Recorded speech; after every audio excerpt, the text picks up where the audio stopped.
All right, let's get started. This is the 13th lecture, the antepenultimate lecture for those of you who like words with Greek roots. And we are moving into a discussion of Dutch and German skepticism with a focus on the German side of that today, but also the way that German skepticism got brought over to England. You'll remember from the introductory lecture that we talked about a movement centered in Germany where the work of F.C. Baur started a school of thought at Tübingen. This school of thought was influenced from the beginning very heavily by Hegel as well as by Hume. And the Hegelian side of it sort of came to characterize these sort of explanations that were offered for early church history and the origins of Christianity in particular. Some of the works of authors of the Tübingen School were translated into English, but very notably, Walter Cassels published a work that popularized this kind of critical scholarship, making heavy use of a wide range of German literature, but particularly Tübingen scholars, as we will see. That position was later challenged and driven back, but we'll talk about it briefly. And since I know that you've already read the Bruce article, I won't feel the need to repeat too much of what I said there. Ferdinand Christian Baur, the founder of the Tübingen School, was a German theologian, started out fairly conservative, but very rapidly moved into radical waters. His critical investigations of the canonical Gospels, published in 1847, a little more than a decade after Strauss, set the tone for the Tübingen School with regard to New Testament scholarship. Like so many other German scholars and skeptical scholars in general, Baur did not argue for the impossibility of miracles. He assumed their impossibility. For him, the question was not, might the miracle stories be true, but rather, since they obviously are not, what account can we give for the origin of Christianity? So that you don't think I'm putting words in his mouth, let me just quote from page 530 of that work. The main argument for the later date of our Gospels is, after all this, that they, one by one and still more collectively, exhibit so much out of the life of Jesus in a way which is impossible. If you look that up in context, he clearly means by that a way that is miraculous. So that's why we have to date the Gospels late, and date them late he did. The position that Baur took is that all of the Gospels arose in the 2nd century, and John late in the 2nd century, very late, well past the halfway mark, maybe as late as 170 or so. Well, you might wonder, how could such a view be responsibly advocated? After all, we do have works of church fathers in which they, from time to time, quote things that appear to come from our canonical Gospels. And the answer is this. What the early church fathers are quoting isn't the canonical Gospels. It's something else, maybe oral tradition, maybe some now lost gospel, which happens to look a lot like bits of Matthew and bits of Luke and bits of John, but not our 4 canonical Gospels. Why not? Well, this goes back to the Hegelian emphasis. A burning question, says Baur, and to some extent he has a point here, he just overstates it and then goes off in a very interesting direction with it. A burning question in the early church was this: did a Gentile need to become a Jew in order to become a Christian? And we can immediately think of some places where there was a conflict between Judaizing elements in the early church and the Pauline stance. So, for example, the 2nd chapter of Paul's epistle to the Galatians may come to mind. And Baur took the point of view that there are 4 works in the entire canon of 27 New Testament books, the authorship of which tradition has got right. And those 4 books are 4 of Paul's epistles, the first 4 as they appear in order in our New Testament: Romans, 1st and 2nd Corinthians, and Galatians.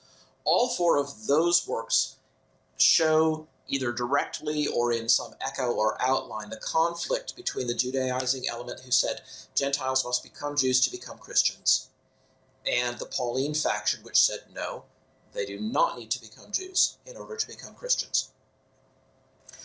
So Jesus, Baur maintained, had taught a universal religion, and Paul had caught correctly the spirit of that universal religion.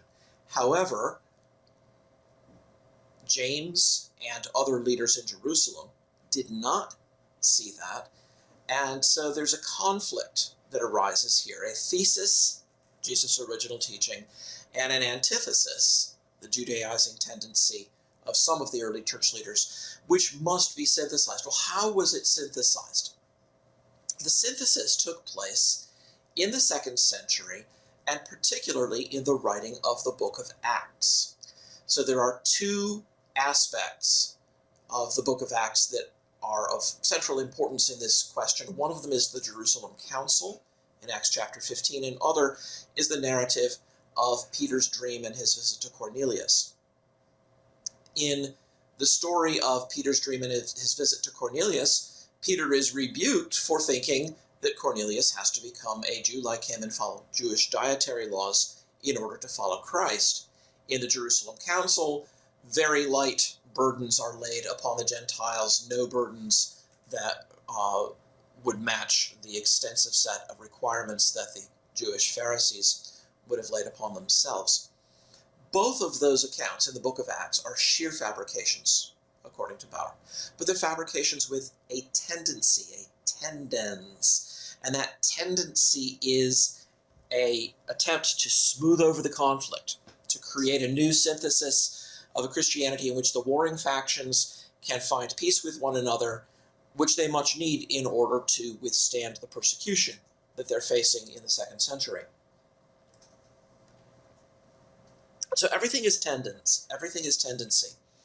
The Gospels are tendentious accounts, giving us pictures from different perspectives of Jesus.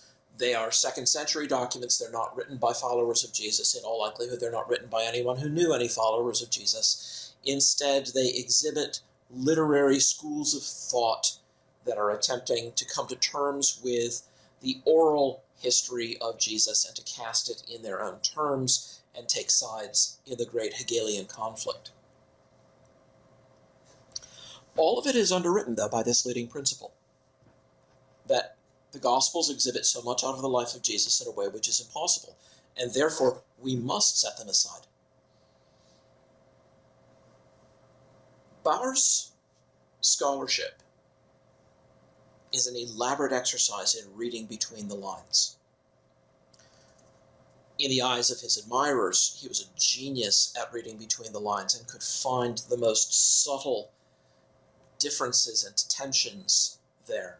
In the eyes of his critics, he was someone who would have been better off if he had read what was on the lines instead of what was between them, and much of what he reconstructed was a sheer fantasy, woven out of his Hegelian dream of the way history should go, the way that conflicts should develop and be resolved.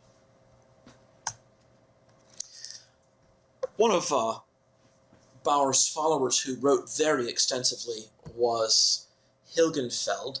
He was a patristic scholar and theologian and taught at Jena. He has a work published in 1854 that has not been, so far as I know, translated into English, at least not during the Victorian era. The title runs roughly, The Gospels According to Their Origin and Historical Significance.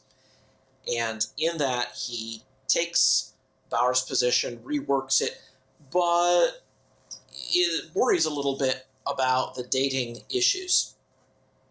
The whole question of putting the Gospels into the 2nd century is a very difficult one. It's a hard position to maintain. And as scholarship went on, even most of the German scholars retreated step by step by step until, in the end, they put all of the Gospels back into the 1st century. A figure of some interest in this controversy is Samuel Davidson. He was an Irish biblical scholar, and he began his work in the 1840s as chair of biblical literature, criticism, and Oriental languages in Lancashire Independent College at Manchester. He was relatively conservative at that time. But in 1857, he had to resign his position because he had written a book on the Old Testament that went pretty far in a higher critical direction, and people at the college were no longer comfortable with his teaching there. When he lost his position at the college, he became very embittered and revised his introduction to the New Testament, completely changing over his views and taking on the views of the Tübingen school. And he would, to the end of his days, write caustic pieces reviewing anyone whose position on these issues was more conservative than his own. But the fellow that I want to focus on most here is somebody whose work was very widely read and highly praised in the British press. Walter Richard Cassels was not a theologian or a patristic scholar. He was a British businessman. He grew up as the son of a consular official in India and published the work Supernatural Religion, an inquiry into the reality of divine revelation, in 2 volumes in 1874. Like many British men of his time, he had a reasonable classics education, so he could read Latin and Greek, and he could read German. His work is very heavily dependent, as you'll see if you look through it, for references to these people, on the work of Baur and Hilgenfeld and Davidson. So there's very little that's original in it, but he tries to organize it and present his case very forcefully. And the bearing of all of this is quite interesting. He, like the others, takes an anti-supernatural position, but then he also tries to say, you could have seen anyway that the evidence wasn't very strong. So the whole idea that there's some kind of historical evidence for special divine action is cut off philosophically by a Humean kind of critique, and is cut off on the philological and scholarly front by the work of the Tübingen school. I know I sound like I'm beating one drum over and over, but it's necessary for us to realize just how long a shadow David Hume's critique of reported miracles had cast. So here's a long quotation from the 3rd volume in 1877 of Supernatural Religion, a 3rd volume that came out with some responses to critics. The belief that a dead man rose from the dead and appeared to several persons alive is at once disposed of upon abstract grounds. The alleged occurrence is contrary to universal experience, but on the other hand, the prevalence of defective observation, mistaken inference, self-deception, and credulity, any of which might lead to such belief, are only too well known to it. Is it necessary to define which peculiar form of error is present in every false belief before, with this immense preponderance of evidence against it, we finally reject it? We think not. Any explanation consistent with universal experience must be adopted, rather than a belief which is contradictory to it.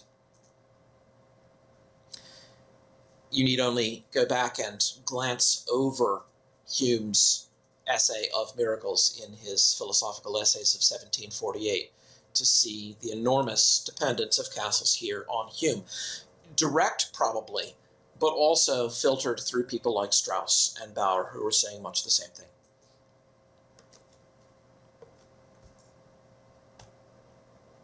Now, here's a curious point about this post-dating of the Gospels. Here's a quotation from Justin Martyr, First Apology 61, probably sometime around 140 to 150. For Christ also said, except ye be born again, ye shall not enter into the kingdom of heaven. Now, that it is impossible for those who have once been born to enter into their mother's wombs is manifest to all. That looks like a loose quotation of John 3, verses 3 to 5, the famous visit of Nicodemus to Jesus by night. But there are some verbal differences, unless versus except, kingdom of heaven versus kingdom of God, etc.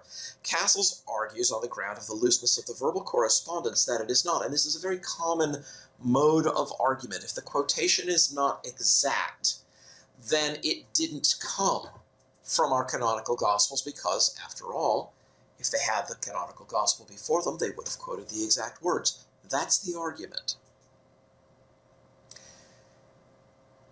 It's very important when someone makes an argument like this that we have a way of calibrating our expectations. Should we expect exact verbal correspondence in quotations of passages of Scripture? Now, a very interesting point in this regard is that if you look back through the early church fathers and look at their quotations of the Old Testament, their quotations of the Old Testament are generally loose, verbally similar, but not exact. The degree of looseness is, in fact, very similar to the looseness of Justin Martyr's quotation of John 3 here. Undoubtedly, they had those texts in written form, and so as an argument that they didn't have a written text of John, this is weak.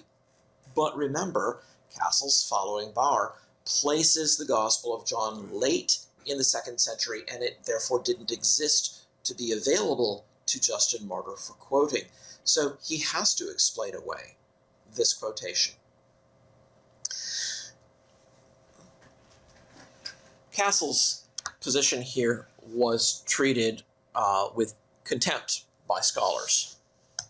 So Ezra Abbott, not himself a terribly conservative scholar, nevertheless pointed out that Jeremy Taylor, the Puritan divine from the 17th century, quotes the same passage in John 3 9 times. But he never quotes it in the same words as the authorized version. Only 2 of his own quotations of the passage are the same as one another. The same passage is quoted in yet a different manner in the Book of Common Prayer. And Abbott has quite a hilarious little passage where he says clearly Taylor had several different versions of this story, and the authors of the prayer book had another one, and none of them was the authorized version. This is a bit of calibration. This is a cross-check. When people are quoting short passages, they frequently quote from memory.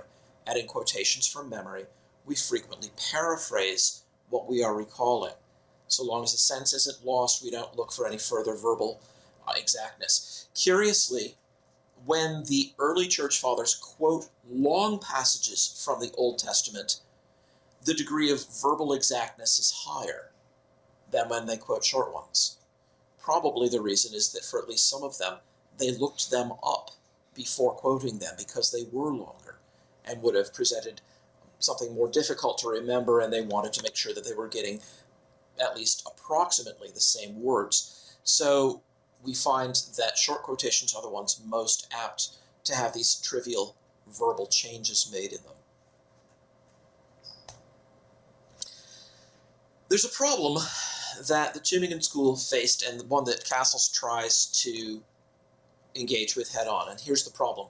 Justin Martyr had a pupil named Tatian, and sometime around 160, or perhaps a little bit after that, Tatian was said to have composed a harmony of the 4 Gospels, omitting the genealogies, but putting together pretty much all of the other material from our 4 canonical Gospels.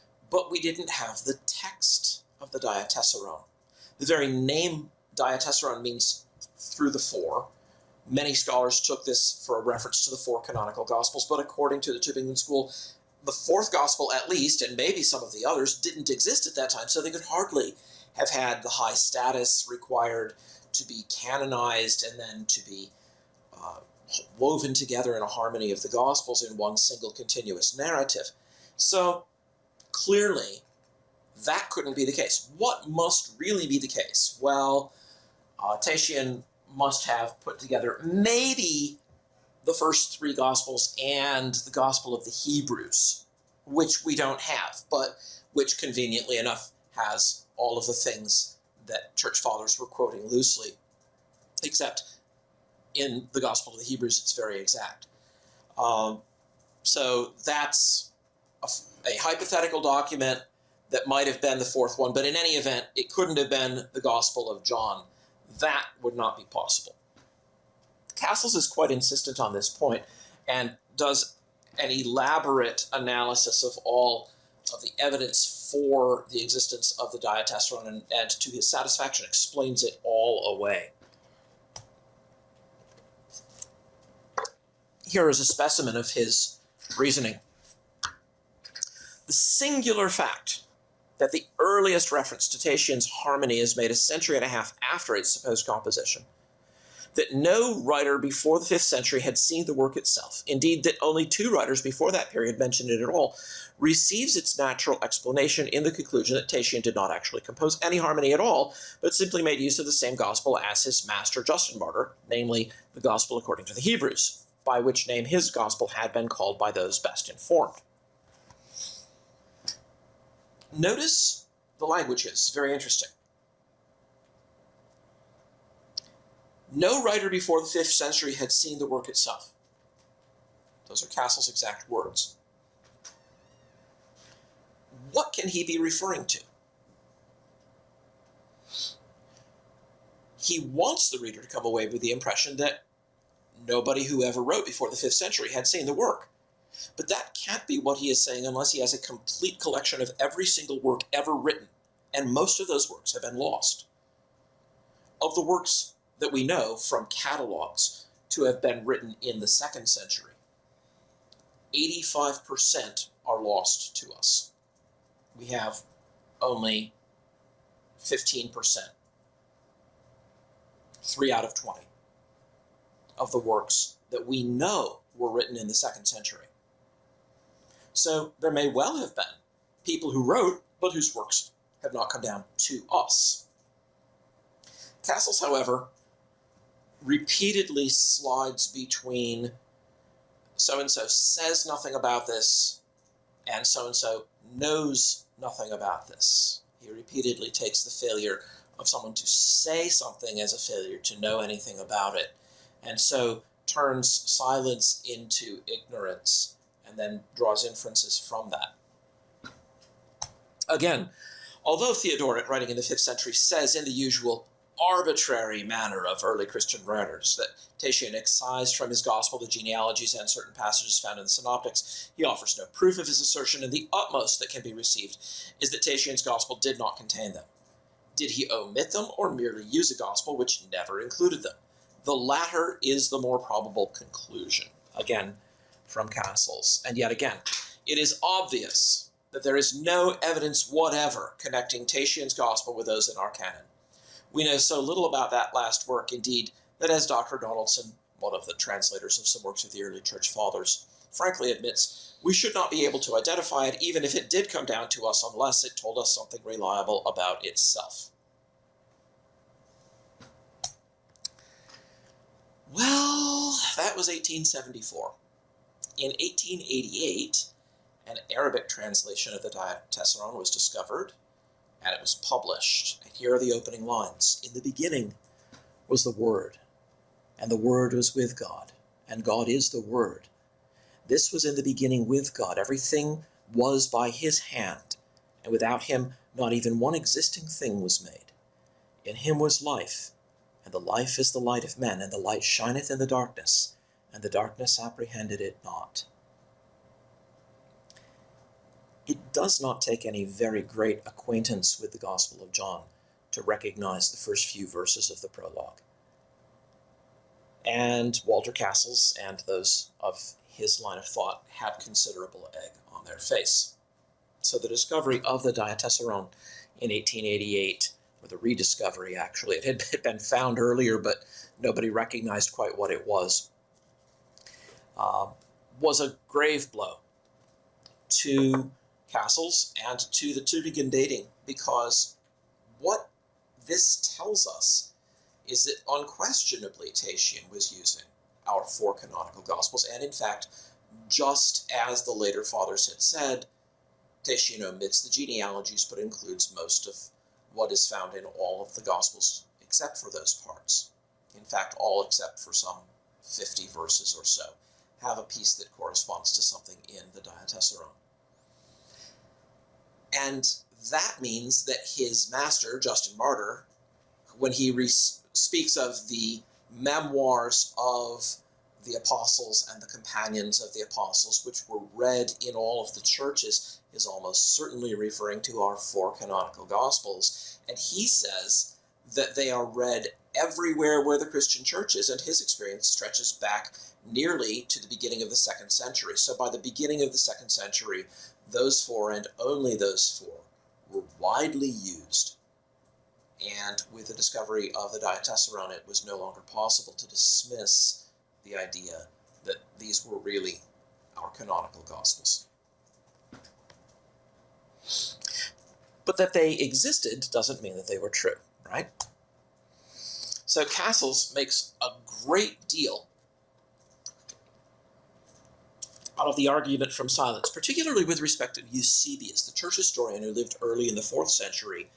His ecclesiastical history is a major source of information, but Cassels tries to make use of its silences as positive arguments. Here's Cassels. It is very important, however, that the silence of early writers should receive as much attention as any supposed allusions to the Gospels.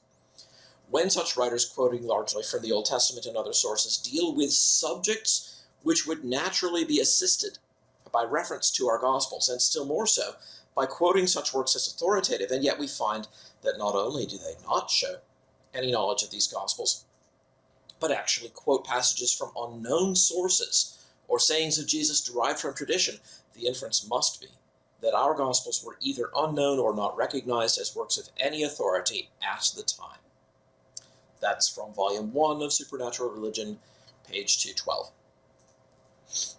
So, we are going to subjectively determine whether a quotation from the Gospels would suit the purposes of one of these patristic authors. And then we are going to subjectively determine that a certain rough correspondence between our canonical Gospels and a quotation means that it couldn't really be a quotation of our Gospels, or it would have been exact. And then we are going to interpret that failure to use exactly the words of our Gospel as evidence that the 4 Gospels were not known at the time, or at least not recognized as works of any authority.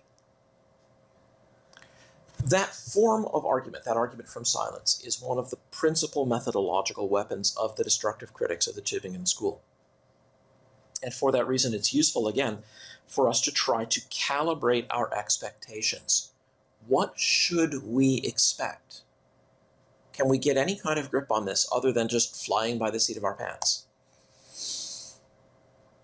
We can, and Joseph Barber Lightfoot is a scholar who brought this issue firmly to the front of the discussion.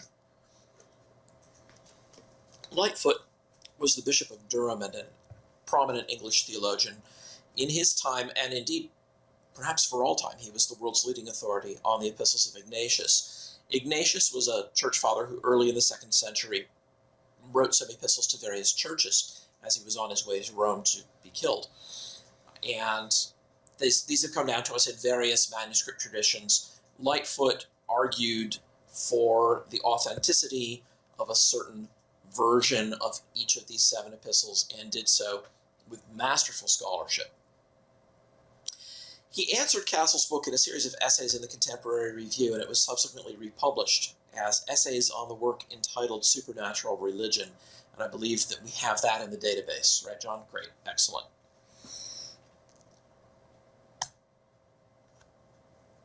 Here's what Cassels has to say. He talks about all the literature that we've lost, how we would have loved to have Justin Martyr's work against Marcion, but it's been lost. It's one of that body of work that's lost to us from the 2nd century, the 17 out of 20 that we know existed but don't have. And he says, in the absence of all this valuable literature, the notices in Eusebius assume the utmost importance. And it is of primary moment to the correctness of our result that we should rightly interpret his language. Above all, it is incumbent on us not to assume that his silence means exactly what we wish it to mean. Eusebius made it his business to record notices throwing light on the history of the canon. The first care of the critic, therefore, should be to inquire with what aims and under what limitations he executed this portion of his work. This quotation comes from a portion near the beginning of his essay called The Silence of Eusebius. And he argues masterfully that Cassels has vastly overrated the silence of Eusebius through mistaking Eusebius' intentions. It was not Eusebius' intention to collect every reference to a canonical work. It was not Eusebius' intention to talk about the authorship of every canonical work with quotations from the earliest sources. It was his intention to talk about the history of the canon, but not to give that kind of account that Cassels wants to say he's giving. Let's calibrate with some examples of silence in secular history. This is a list that I've culled in my own work, but I think it's very much in the spirit of Lightfoot. Marco Polo traveled across China and wrote a vast work on it, but in that work, he fails to mention the Great Wall of China. Can you imagine what his friends said? Think, Marco, did you see something 15 feet high, 20 feet wide, hundreds of miles long? No mention of it at all. No mention of foot binding, though we know that that was practiced. No mention of tea, though he traveled through the tea districts in China. Well, how do we explain that? Maybe, did he make up his story of travels through China? No. But he probably spent his time traveling largely in the company of foreigners, and things that we now can't imagine missing, he passed over in favor of other things that he was taking notice of. Ulysses Grant, who was a general during the Civil War, has 2 volumes of memoirs, meticulous, almost day by day, dated memoirs. He makes no mention of the Emancipation Proclamation. That was an event of military significance. It played a role in preventing England from coming into the Civil War on the side of the South. Doesn't mention it. Should he have mentioned it? Well, we can't imagine missing that now, but he passes through that time period without a whisper about it. The works of Thucydides appear so far as what we have in remaining writings to have gone unremarked by Xenophon and Aristotle. The first mention that we now possess is from Polybius. That's more than 2.5 centuries after they were written. Does that mean Thucydides did not write them? No. It just means that the remains of antiquity are rather sparse.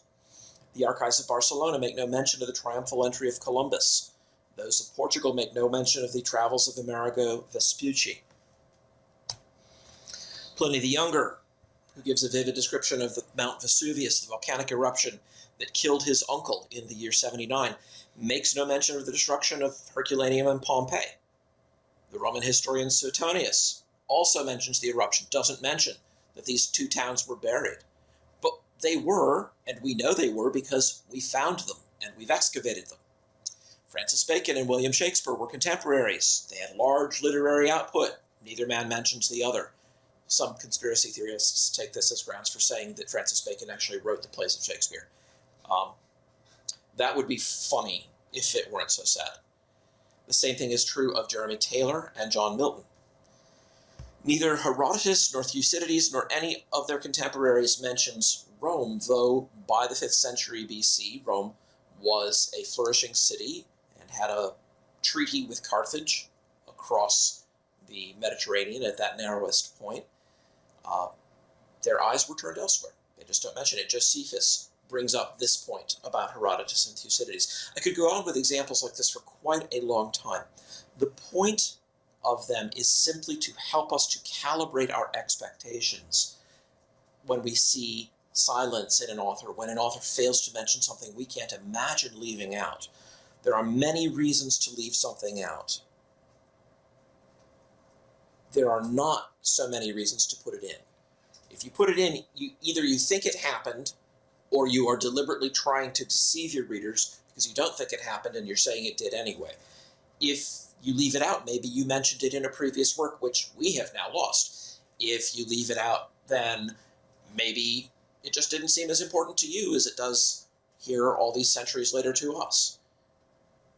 If you left it out, maybe it was embarrassing for reasons that we might conjecture at, or reasons that we can't conjecture at.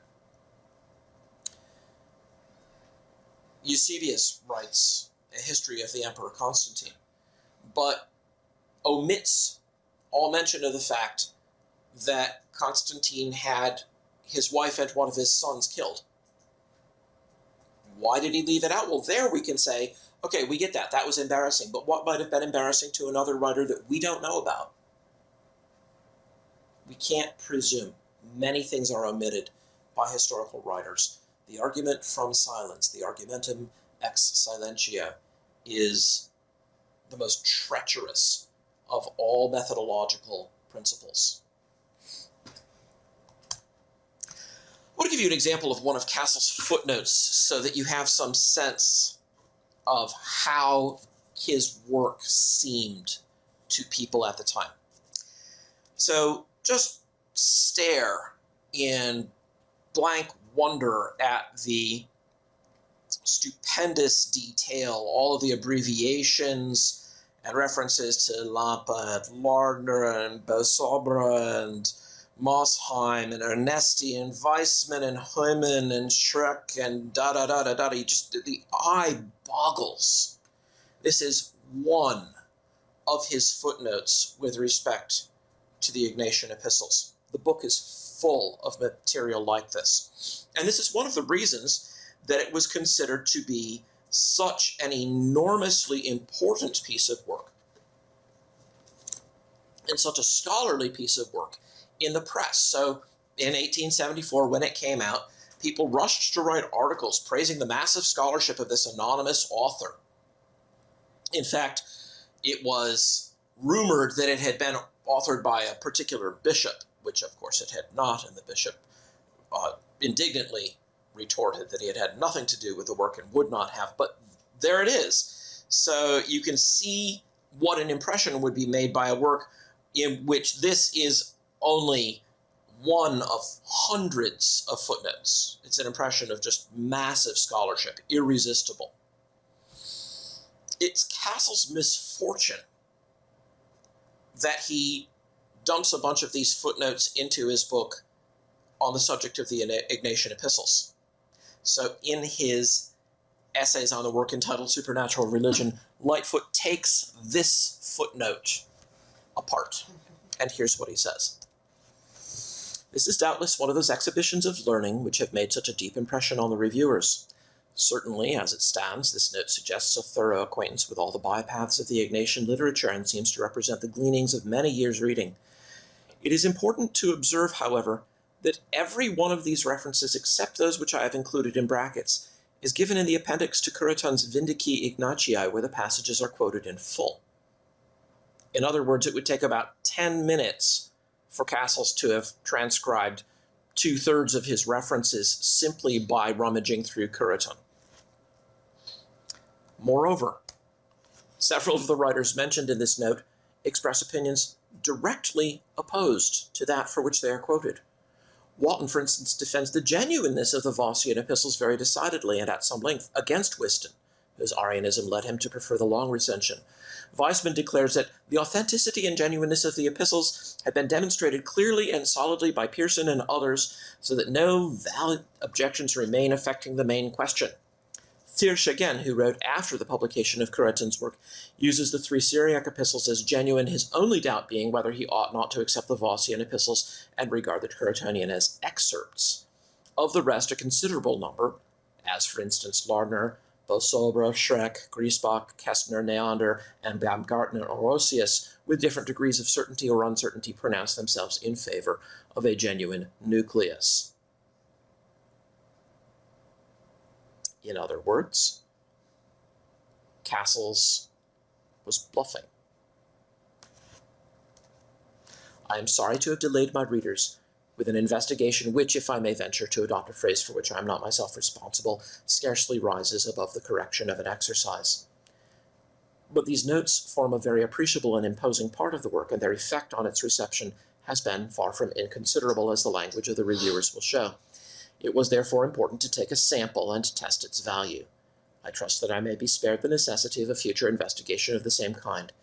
If it has wearied my readers, it has necessarily been tenfold more irksome to myself. Ordinary errors, such as must occur in any writer, might well have been passed over, but the character of the notes in supernatural religion is quite unique, so far as my experience goes, in works of any critical pretensions. Ouch.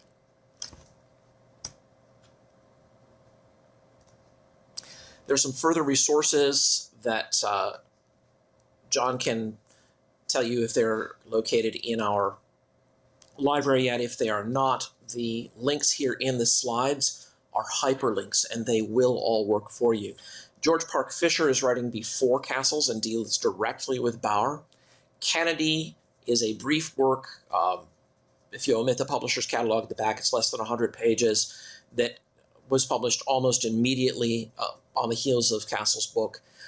Sadler's Lost Gospel and its contents is a critique of the idea that there was this one lost gospel that everybody was quoting exactly, and now we have no record of it. Sanday, The Gospels in the Second Century, is a direct critique of the idea that the Gospels originated in the second century, and a very learned critique. Hempel's Diatessaron of Tatian is a translation with commentary of the Diatessaron, and Westcott's General Survey of the History of the Canon of the New Testament in the 7th edition has a preface that is a critique, among other things, of Cassels, who had been very dismissive of Westcott himself.